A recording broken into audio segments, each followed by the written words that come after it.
अस्सलाम वालेकुम दोस्तों, मैं हकीम सन्यासी सैयद बाकिर शाह नकवी सिलम वाली सरगोदा से।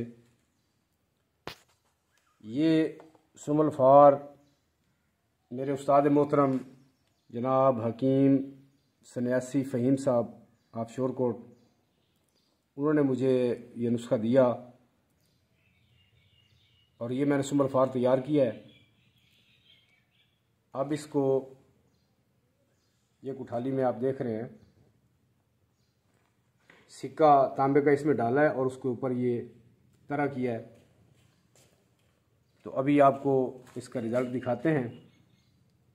ये इंशाअल्लाह तांबा सफ़ेद हो जाएगा, ये चांदी हो जाएगा इंशाअल्लाह। ये कुठाली अब ठंडी हो चुकी है, इसको मज़ीद ठंडा कर रहा हूँ।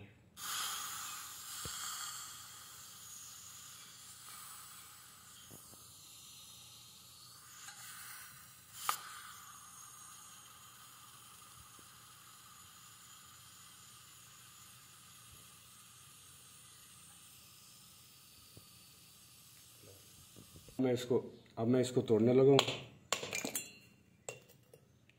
ये आपके सामने बिल्कुल सफ़ेद तांबा मुकम्मल तौर पर, ये देखें, बिल्कुल सफ़ेद हो चुका है।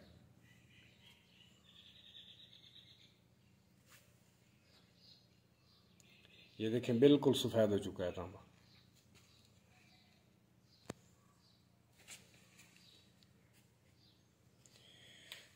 और अल्हम्दुलिल्लाह ये उस्ताद फ़हीम साहब शोरकोट वाले, ये उनका अतिया है। ये देखें, बिल्कुल सफ़ेद हो चुका है तांबा, चांदी हो चुका है। तो मेरा